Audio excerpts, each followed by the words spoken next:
மணிரத்னத்தை பொறுத்த வரைக்கும் எத்தனை கதாநாயகர்கள் இருந்தால் கூட அதை வந்து கரெக்டாக ஹேண்டில் பண்ணி அவங்களுக்கான ஸ்பேஸை கொடுத்து பிரமாதமாக பண்ணுவார். இப்போ பாருங்கள், இந்த தக் லைஃப்பில் அசோக் செல்வன் வர்றார், அவருக்கு கிட்டத்தட்ட ஒரு 15 நிமிஷம் ஸ்பேஸ் கொடுத்துருக்காங்க. சிம்புக்கும் கமலுக்கும் ஈக்குவலான ஸ்பேஸ் கொடுத்துருக்காங்க. ஏஆர் ரஹ்மான் வந்து பெரிய எப்போவுமே வந்து பிரமாதமாக மியூசிக் போட்டு கொடுப்பாரு, அதுவும் மணிரத்னத்துக்கு ஸ்பெஷலாக போட்டு கொடுத்துருவார். அந்த மாதிரி இந்த படத்தினுடைய பாடல்கள் பிஜிஎம் எல்லாம் வேறு மாதிரி இருக்கும்.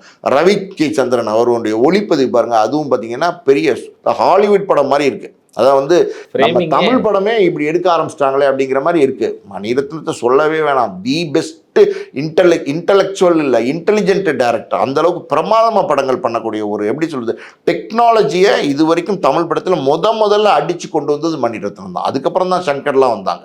மணிரத்னம் தான் முதல்ல வந்து பிரமாதமாக எப்படி நின்று ஜெயிச்சு காமிச்சாரு. அது இன்னைக்கு வரைக்கும் மணிரத்னம் வந்து நிலைநிறுத்திட்டு இருக்காரு. காலம் கடந்து கூட பாருங்க, இன்னைக்கு மணிரத்னத்தோட வந்த டைரக்டர்ஸ்லாம் எடுத்து பாருங்களேன், உண்மையாக நீங்கள் யோசிச்சு பாருங்கள், அவங்கெல்லாம் எல்லாருமே ஃபேட் அவுட் ஆகி போயிட்டாங்க.